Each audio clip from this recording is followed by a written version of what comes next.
Ok les amis, aujourd'hui c'est jeudi, c'est ça? Bien jeudi aujourd'hui, on a reçu une livraison ce matin, un colis, La Fourche, une commande La Fourche, on va déballer ça tout de suite avec Noémie, c'est parti.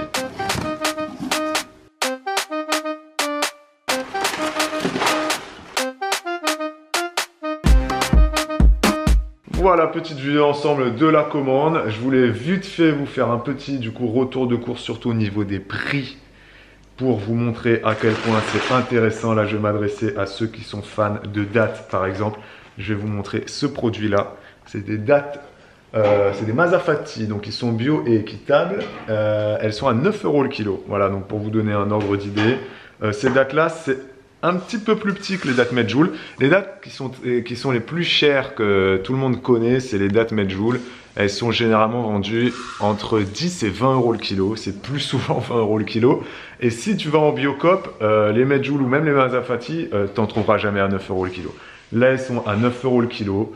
Enfin, moi, je trouve que c'est imbattable. Un nouveau produit que je teste, là, ça fait 3 mois qu'on commande sur La Fourche, donc je teste un petit peu tout, essentiellement pour vous montrer la diversité de la gamme et pour vous parler des prix. Voilà. Là, j'ai trouvé ce riz, parce qu'il faut quand même fouiller, c'est une épicerie en ligne, il y a beaucoup de références, il y a la gamme est assez large, donc ça c'est bien sur La Fourche, tu n'as pas juste 10 ou 20 produits, tu as quand même pas mal de choix. Et là, donc j'ai trouvé ce riz basmati en sachet plastique que j'avais pas vu la dernière fois, donc c'est du plastique, certes.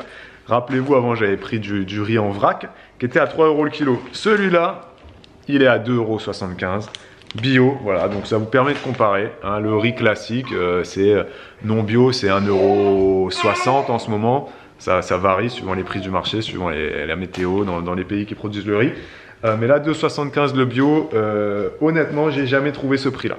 J'ai pris du lait de coco bio, toujours évidemment, 2 fois 400 millilitres, ça se présente comme ça. Donc à l'intérieur, on a 2 canettes, là 2 boîtes de conserve comme ça, 2 fois 400 millilitres. Pourquoi je vous montre ça? On me dirait, oh, rien d'exceptionnel, c'est du lait de coco. Non, pourquoi je vous montre ça? Encore pour parler de prix, bien évidemment. 2 fois 400 millilitres, il était à 3,50 €. Ça, c'est 3,50 €. Ce que j'achète moi au niveau des tarifs, quand je vais à Leclerc, Super U, Intermarché, je prends du lait de coco en briquettes. D'habitude, je prends des briquettes comme ça. Donc là, c'est la marque U. Après là, c'est la marque Cara, bon bref, peu importe, ça dépend des promos. Et c'est pas du bio ça, hein. Et c'est des 200 millilitres. La moins chère, c'est toutes les marques distributeurs, Super U, Leclerc ou quoi. C'est généralement vendu 90 centimes, des fois tu peux trouver 85. La briquette de 200, donc voilà, arrondissons à 1 €. Bref, si tu en prends 4, hein, voilà, pour arriver à ce que j'ai acheté là, et ben ça te fait 4 €. Et au final, ben moi j'ai acheté 3,45 € le lait de coco bio. Voilà, c'est toujours très important de prendre ça en compte.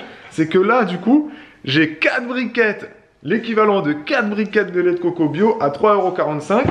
J'aurais payé le même prix pour du non bio. Donc voilà, là pour du bio, j'ai la même chose. J'ai refait également le stock de graines à germer. Donc là, j'ai pris du haricot mungo, du fenugrec, de l'alfalfa. Bon là pareil, ça j'avais déjà comparé, c'est moins cher que si tu passes en magasin bio. Même si je crois que ce type de graines là, tu peux le trouver à Leclerc dans les rayons bio des supermarchés. Hein. Et ça toujours, ça je vous le représenterai toujours. 6 € les 3 litres de jus de pomme bio, ça fait 2 € le litre. Honnêtement, c'est imbattable pour du bio. Ensuite, j'ai pris d'autres choses, mais je vais pas vous faire tout le retour de course. Hein. Je sais qu'il y en a qui aiment bien faire des vidéos retour de course complètes. Mais bon, voilà, j'ai pris 2 kg de pâtes, j'ai pris ça, compote de pommes. Voilà, je vais pas tout vous détailler. J'ai voulu tester aussi tout ce qui était sauce tomate bio. Donc voilà, j'ai pris de la sauce tomate bio. J'ai comparé un peu les prix ensuite à Super U. Donc là... par exemple, là-dessus, on est sur un... Évidemment, si tu prends la marque Eco Plus, premier prix, non bio, ce sera toujours moins cher, évidemment. Mais là, si tu compares à qualité équivalente, on est sur des tarifs qui sont moins chers que... Voilà, si tu vas... J'ai pris aussi des lentilles. J'ai voulu tester aussi ça, c'est du tofu fumé. C'est nouveau, ils mettent se conserve avant ouverture à température ambiante. Voilà, parce que généralement, le tofu fumé, toutes ces choses-là, un peu végé, ça se vend au rayon frais. Tout comme par exemple ce type de petite saucisse là, c'est chorizo là. Mais là non, c'est vendu à température ambiante parce que sachez-le sur La Fourche, donc c'est une épicerie bio en ligne, mais qui ne propose pas de produits frais. Voilà, c'est vraiment que de l'épicerie. Tu as aussi des produits ménagers, tu as des couches, tu as du savon, du shampoing, du zéro déchet, tu as plein de choses. Moi, je parle toujours d'alimentaire, mais tu n'as pas que ça. Hein. Si vous voulez faire vos courses zéro déchet, vos courses produits ménagers, vos couches bébés, tout ça, vous l'avez aussi sur la fourche. Et après, à vous de comparer les prix par rapport à votre magasin habituel. Mais moi, je trouve que c'est vraiment moins cher. Vous avez été très nombreux à le confirmer. Et surtout, même si le tarif est équivalent peut-être parfois à votre Leclerc, votre Carrefour ou votre Biocoop, retenez aussi que là, vous restez chez vous et c'est les courses qui viennent à vous. Donc, vous payez le même prix ou peut-être quelques centimes de plus sur la fourche. Et encore, je sais même pas si on arrive à trouver des produits plus chers sur la fourche. Honnêtement, j'ai fouillé, je vois pas. Mais bon, bref, peut-être que vous trouverez. Mais, même si c'est quelques centimes plus cher, eh ben, vous êtes dans votre canapé, chez vous. C'est livré, course à domicile. Au menu ce midi, pour nous, ça sera riz bio. Tu veux pas du lait de coco là? Tiens, regarde, hop, j'ai pas un peu de lait de coco parce que il y a du stock de lait de coco là. Non, là je vais faire un petit réchauffé. J'ai du lait de coco bio qui arrive aussi. Je sais, mais là t'as le choix. Ça va être un petit réchauffé. T'as le choix du Cara, du Super U, du La Fourche. Pardon. Je vais faire un petit réchauffé avec un petit peu de carottes poêlées dedans. Oignon ail, très important, qui vient de la ferme d'ailleurs. Il y a que ça comme légumes? Ouais, on n'a pas grand chose de légumes. Le reste sera comme ça. Oh là là. Je vais mettre, on aura des crevettes. Faut que je fasse les courses. Dedans. Et puis je vais regarder, on a peut-être un petit meal prep de légumes dans le frigo. Faut que je regarde ça. En tout cas, si il n'y a plus rien? Faut que je fasse les courses alors? Il n'y a plus de poireaux, il n'y a pas de choux. J'ai du poireau, mais ça va pas aller dans le réchauffé. Poireau, c'est pas créole. Ouais, c'est vrai, t'as raison. Mais en tout cas, voilà, rappelez-vous, si vous voulez commander la fourche, vous passez par notre lien en barre d'infos. C'est pas un lien, Bibou, c'est un code. C'est un code promo.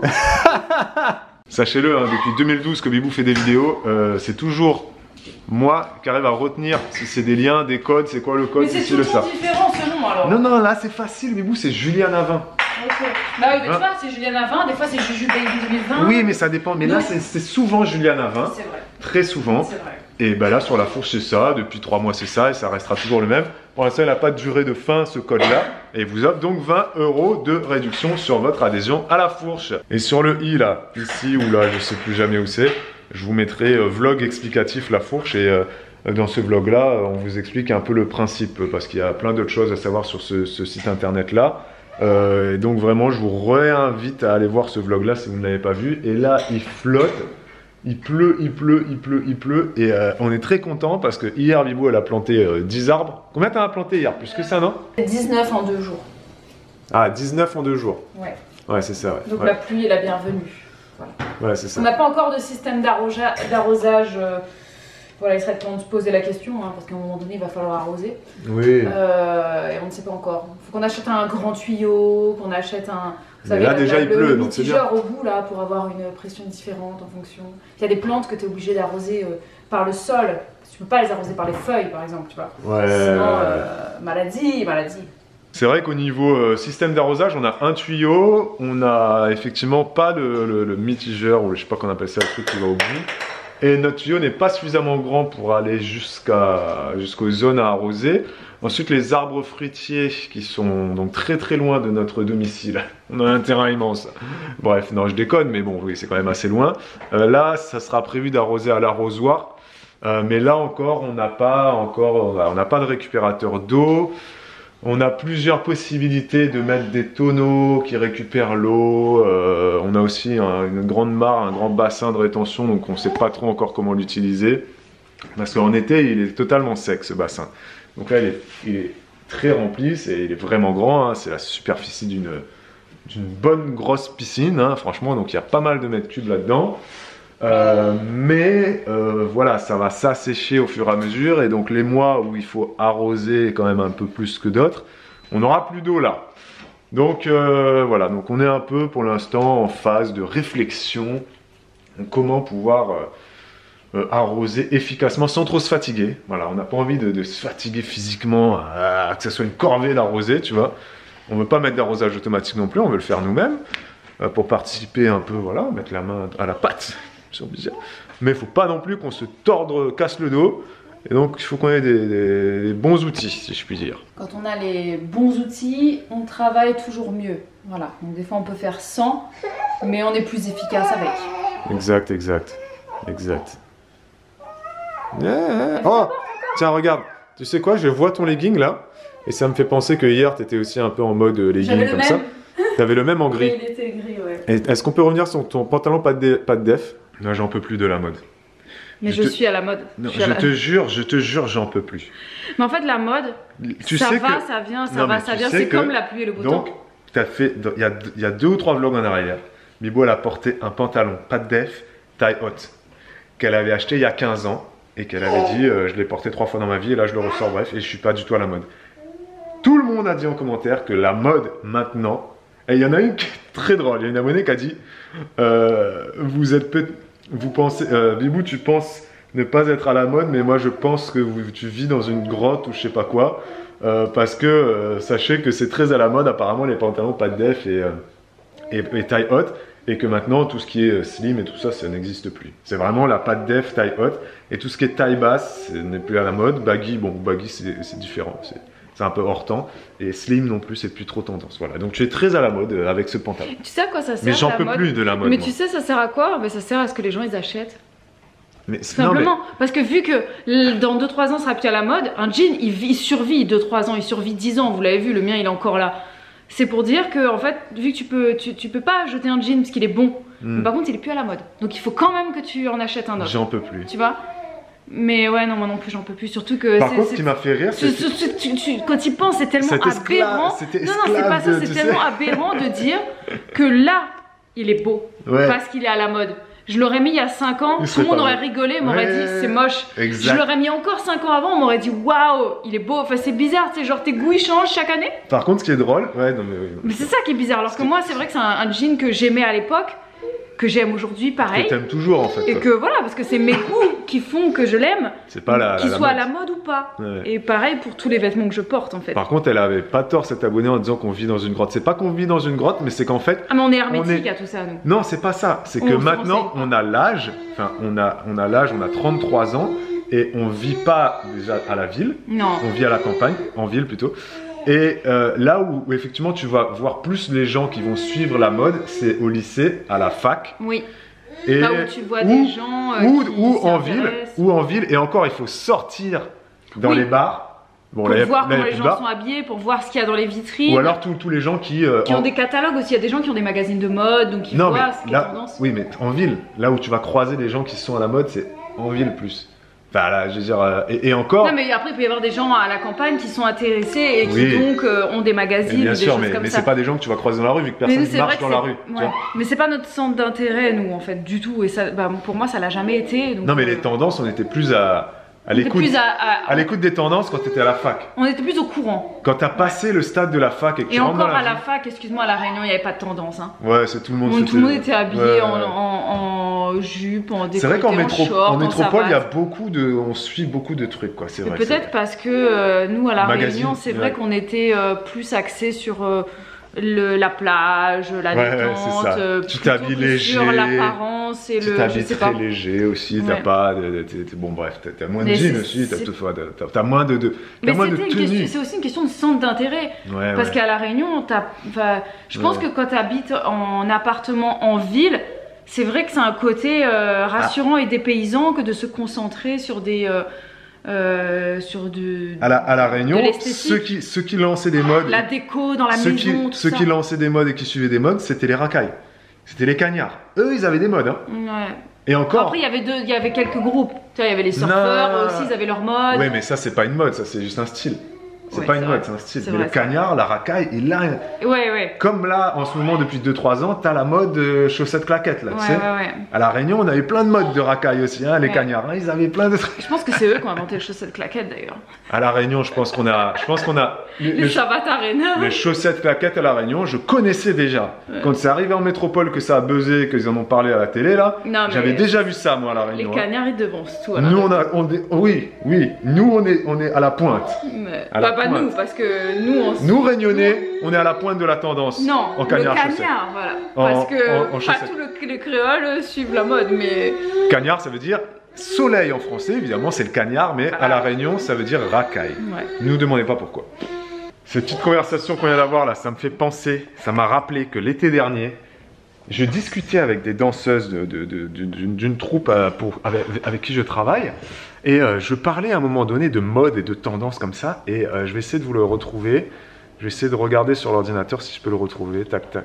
C'est bon, j'ai trouvé ce que je voulais vous montrer. Je vais vous le mettre à l'écran juste après. On parlait de Florence Foresti. Et je disais, ouais, j'ai regardé le dernier spectacle de Florence Foresti. Bon, elle est plus ou moins drôle, hein, Florence Foresti. Par contre, qu'est-ce qu'elle est habillée comme un sac dans son dernier spectacle. Et là, je vais vous mettre les images tout de suite. Et je peux vous dire que les danseuses, là, elles ont été offusquées par mon truc. Elles m'ont dit, mais Florence Foresti, mais ça va pas. Elle est à la pointe de la mode. Là, mais elle est habillée comme... Je sais pas, alors vous commentez, est-ce que vous trouvez que cette tenue-là, tout de suite, que je vous mets là, vous la trouvez magnifique, ou si vous trouvez que ce n'est juste pas possible, une espèce de taille haute qui lui remonte jusqu'au-dessus du nombril, une espèce de bout de peau comme ça entre ce taille haute et cette brassière, Non mais tu sais ça me fait penser, une fois j'avais dans mes suggestions Comment ça, YouTube, ça peut être tendance? Mais regarde, une fois j'avais dans mes suggestions YouTube, alors la fille je sais pas c'est qui, je ne sais pas pourquoi j'avais ça en suggestion. Ouais, lookbook d'une parisienne, moi aussi je l'ai vu passer. Mais ça s'est lancé, j'ai regardé, je suis restée subjuguée tellement je trouvais ça, mais même moi je crois que j'ai regardé. Horrible, c'est-à-dire qu'elle était habillée, elle avait un costard d'homme, mais 3 fois trop. Non mais vous, c'est tendance, c'est Paris, c'est comme ça. Mais c'est pas possible. Oui, mais c'est pas possible, c'est-à-dire qu'à un moment donné, c'est que tu vois pas clair quoi. C'est des fois effectivement, t'as raison, des fois on a l'impression qu'elles sont habillées avec des vêtements d'hommes de 4XL. Ouais. Des espèces de manteaux. En plus, ils mettent des culottes de grand-mère maintenant, tu sais que c'est la mode. Oh là là là là. Mais je sais pas, je pense que c'est un mouvement pas antisocial, mais tu sais, genre. Mais là, c'est même pas vintage ou rétro qu'on peut appeler ça. Hein. Là, c'est juste ça va pas. Ça devient, tu sais, peut-être qu'il y a une notion aussi de féminisme dedans pour dire je peux m'habiller comme un homme. Je sais pas. Réagissez les amis par rapport à ça. Je peux pas comprendre, hein. Et moi, je vais aller chercher les filles à l'école.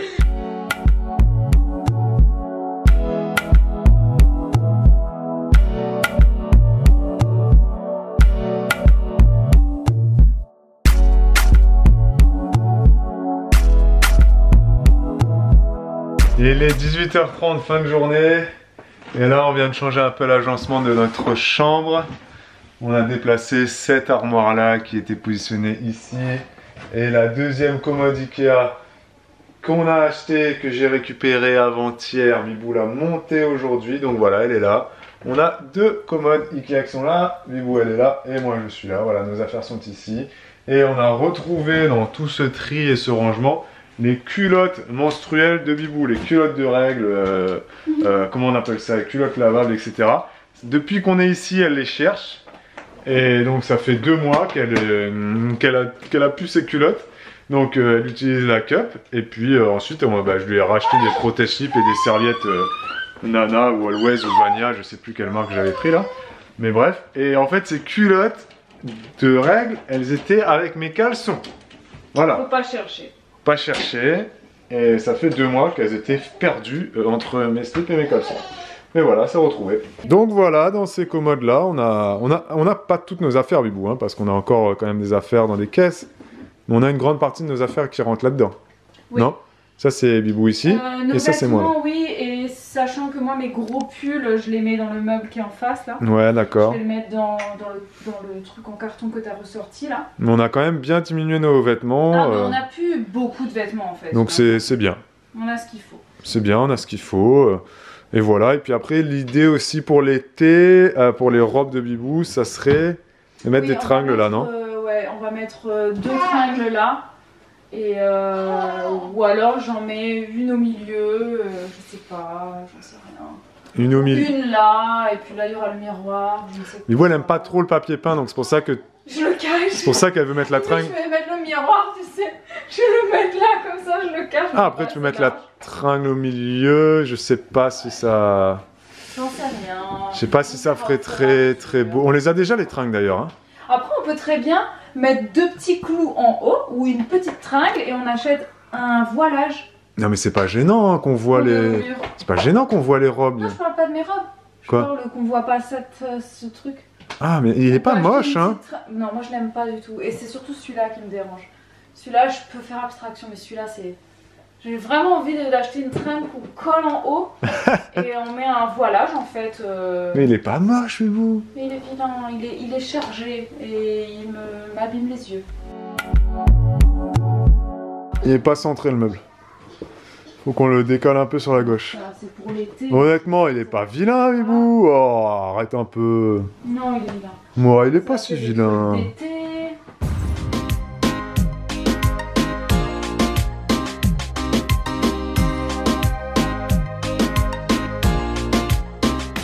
Ok les amis, c'est vendredi. Babou est allé faire des courses, les grandes sœurs sont à l'école et Noémie est en train de faire une petite session de lecture, tantôt par terre, tantôt sur le canapé. Et là, vu que je parle, bah, elle a tout arrêté, elle est venue et elle veut que je la porte. Jalouse! Mon Dieu! Ah là là, t'es pas croyable. Je vous ai pris pour une raison particulière, je me rappelle plus. On se revoit après. Babou vient de m'envoyer un message juste à l'instant pour m'envoyer une photo d'une promo sur des fraisiers. Voilà, donc il me demande mon avis. Du coup, il va acheter des fraisiers. Donc il va falloir que je les plante et que je réfléchisse précisément où est-ce que j'ai envie de les mettre. Voilà, c'est pas bien précis dans ma tête en fait l'endroit où je veux les mettre. Voilà, je pense savoir où les mettre et puis on verra bien ensuite pour les mois à venir. Je vous ai pas raconté un truc, c'est que bah déjà on vous a pas dit au revoir hier, sorry. Mais ça fait 2 ou 3 jours ou 4 jours qu'on est à fond sur l'achat de différents arbres pour le jardin. Donc on a fait, bah déjà on a pas mal d'arbres fruitiers, vous le savez, qu'on a plantés. Je vous ai pas précisé d'ailleurs les genres, je crois. Je vous ai pas trop dit ce qu'on a planté. On fera un petit tour de notre future forêt tout à l'heure ou plus tard. Et sinon on a aussi commandé pas mal de vignes hier, de pieds de raisins hier. Je me suis occupée aussi de commander des arbustes ornementaux. Voilà, donc ça c'est fait. Là, Babou s'est occupé des fraisiers. La semaine prochaine à Lidl, Babou ira acheter des noisetiers aussi, parce qu'on en a déjà 2 sur le terrain, mais je pense que c'est des noisetiers sauvages. Donc on va essayer d'en prendre un ou deux de variétés non sauvages, quoi. Voilà, avec des cultivars intéressants. Noémie est en train de jouer avec des boîtes en verre, j'adore. Et voilà, aujourd'hui c'est le dernier jour d'école, après c'est les vacances. J'ai un petit peu peur parce que Elena recommence à tousser un petit peu. Alors je sais pas si c'est parce qu'elle a un chat dans la gorge ou si elle retombe malade. Mais en fait la semaine prochaine, mes parents nous ont proposé de garder les filles la semaine prochaine, les 2 grandes, pendant quelques jours. Et bah, si elles tombent malades, et bah, écoutez, ce sera annulé, donc c'est dommage pour tout le monde. J'ai essayé de m'enfuir. J'ai essayé de m'enfuir, je suis partie du salon parce que Noémie était en train de jouer tranquillement et je voulais terminer ce que j'étais en train de vous raconter. D'ailleurs j'avais plus de batterie donc ça a coupé dans ma tête.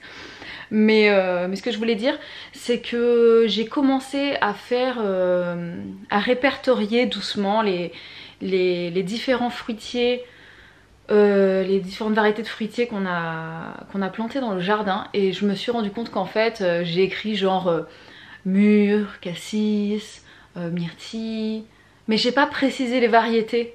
Or on a plusieurs variétés. Par exemple pour ce qui est des myrtilles, j'ai choisi 2 variétés. Les cassis on en a 2 aussi. On a deux variétés de mûres aussi. Les cerisiers, si je dis pas de bêtises, on doit avoir 3, si ce n'est pas 4 variétés. Me demande s'il n'y en a pas plus que ça. On a plusieurs variétés différentes, voilà, donc il faut que je les note. Il faut vraiment que j'aille dans le jardin parce que j'ai pas encore enlevé les étiquettes. Il faut vraiment que je note sur papier. Et je pense que les étiquettes on va les garder un bon moment sur les arbres avant que... Parce que pour l'instant, comme c'est pas fini, et ben si je fais un plan avec les différentes variétés, si à un moment donné je rajoute un autre arbre et que je l'ai pas noté de suite, et ben je vais m'y perdre et je saurai plus qui est qui. Donc je vais vraiment noter, je vais laisser les étiquettes ou alors je vais en refaire au pied pour que ce soit plus joli que l'étiquette plastique qui est accrochée sur le tronc. Mais voilà, il faudra que je note toutes les variétés. Ça va être vraiment un gros travail. Et j'ai aussi commencé à répertorier les différents oiseaux qu'on a pu apercevoir sur le terrain. Voilà, donc ça je trouve ça assez sympa aussi. Il va falloir qu'on achète un livre sur la reconnaissance facile des oiseaux du jardin parce que y en a qu'on ne connaît pas. J'ai mis beaucoup de temps à faire des recherches et essayer de voir qu'en fait dans le jardin j'ai vu un pique-mare. Ouais, un pique-mare. Je me demandais si c'était un piquet-pêche, mais en fait c'était un pique-mare et qui était blessé d'ailleurs et je le vois plus, donc je pense qu'il a dû repartir. Mais voilà, donc j'ai répertorié ça et puis je répertorie aussi, j'ai une liste des trucs que j'aimerais bien avoir à l'avenir dans le jardin. Notamment, je sais pas, par exemple j'aimerais cultiver un jour de la salicorne en pot parce que bon, c'est un traitement un peu particulier hein, parce qu'il faut de l'eau salée et tout ça. Mais voilà, j'ai fait ça et je suis assez contente et comme vous pouvez le voir, on a bien réagencé ici, enfin bien, pour nous c'est bien, voilà, on est mieux comme ça. Et d'ailleurs dans le pot qui est là-bas, il y a mon potos que j'avais bouturé, enfin que j'avais marcoté il y a quelques temps de ça, vous l'avez vu en vlog. Il se porte à merveille, il est épanoui là-dedans, c'est un truc de fou, il y a des nouvelles feuilles, il est trop beau, j'adore cette plante, vraiment je l'adore. Donc je serais capable d'en refaire des boutures un petit peu partout. Le soleil revient, ça veut dire que cet après-midi je vais aller dans le jardin. Et peut-être que je vous emmènerai voir les trucs. Non, ou alors je vais simplement noter tous les... Non mais en fait vous en fichez de ça, vous n'avez pas besoin de savoir quelle variété on a planté. Ça vous intéresse pas. Mais voilà, on a planté quelques trucs et vous verrez au fil du temps quand on commencera à avoir des fruits. Dans 5 ans, 6 ans. Il est 14 h et qui dit sieste dit jardin pour Bibou. Voilà, moi aussi je vais y aller un petit peu tout à l'heure. Là je dois quand même vite fait terminer un montage parce que ce week-end je suis pas là, donc il faut que j'avance. Généralement le vendredi je fais pas de montage. Justement c'est le jour off. Vendredi, samedi c'est le jour off. C'est notre week-end d'ordinateur. Normalement il n'y a pas d'ordinateur le vendredi et samedi. C'est pour ça qu'il n'y a pas de vlog le samedi et le dimanche. Vous avez tout de suite capté la logique. Et je recommence les montages le dimanche pour du coup mettre un vlog en ligne le lundi. Mais là je m'avance parce que ce week-end je suis pas là. Donc bref, et ensuite j'irai dans le jardin. Et là Bibou elle est en train de planter elle va planter des fraises. Voilà, j'ai acheté des fraises, ça commence à sortir un peu partout. Là il y a des fraises dans tous les rayons. Donc voilà, j'ai pris plusieurs variétés, j'ai pris 5 variétés différentes. J'ai pris Sifflorette, Mara des Bois, Charlotte et 2 autres variétés que je n'avais jamais vues et que j'ai déjà oublié le nom. Tu peux me redire les variétés, Bibou, que j'ai pris? Parce qu'il y en a 2, j'ai oublié. Cyrano. Cyrano, d'accord, Cyrano, je sais pas si vous connaissez. Cyrano, et Charlotte, j'ai dit, ouais. La 5e, c'est quoi? Sifflorette, Syraphine. Syraphine. Syraphine ou c'est Syraphine. Syraphine et Cyrano, voilà, je connaissais absolument pas. Je les ai pris, donc j'ai pris des remontants, des non remontants, et j'ai pris des fraisiers précoces et des fraisiers non précoces ou enfin normaux entre guillemets. Voilà, les précoces c'est ceux qui sont avant, voilà, vous avez compris, pas besoin d'être jardinier. Et là on va les planter ici sur un parterre qu'on a juste devant la véranda.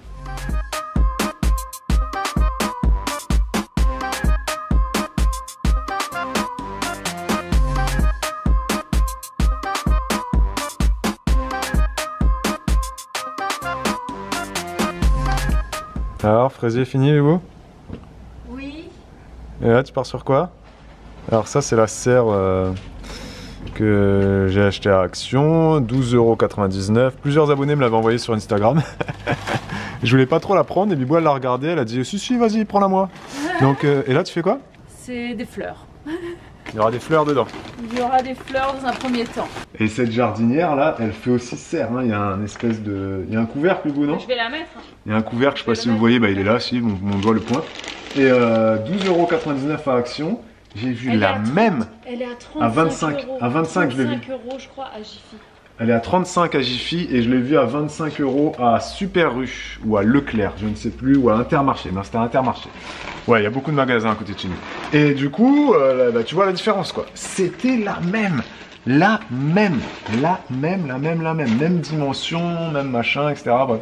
Donc des fois les déstockers comme Action, Noz, on peut aussi citer Lidl aussi qui n'est pas un destocker, c'est un discounter, même s'ils essayent de se détacher de ça. Mais voilà, c'est quand même beaucoup moins cher. Les magasins comme Jiffy ou Stockomanie ou Centracor, tout ça, honnêtement, c'est du faux pas cher, effectivement. Jiffy, moi, j'y vais plus du tout. Je trouve que c'est hors de prix pour ce que c'est. Vraiment, j'ai acheté des choses à Jiffy avant, mais maintenant, je n'y vais plus jamais. Je mets même pas un pied dans le Jiffy. Je trouve que c'est beaucoup trop cher, que ce soit les jouets, la décoration, même tout ce qui est décoration de Noël, boules de Noël, etc. C'est hors de prix. Tu trouves moins cher à Leclerc, par exemple, qu'à Jiffy. Ou à Action, ouais, bref, etc. Donc voilà, ce type de magasin là, à mon avis, c'est voué à disparaître. C'est un peu fourre-tout là, les Jiffy, les Centracor et tout ça là. Voilà, à mon avis, c'est voué à disparaître parce que c'est trop cher. Bon, après, vous me direz qu'en fait, non, il en faut des magasins comme ça parce que s'il n'y avait pas de magasins un peu plus chers, bah, les magasins comme Noz ou Action n'existeraient pas parce que Noz et Action, c'est les deux gros déstockers connus en France. Après, il y en a d'autres, hein, si vous habitez en Allemagne ou bref, il y a d'autres magasins comme ça. Mais c'est des déstockers, c'est-à-dire qu'ils rachètent les stocks, les surstocks, les invendus, les produits qui sont en date de péremption ou qui sont trop vieux, les anciennes collections, etc. et ils les revendent.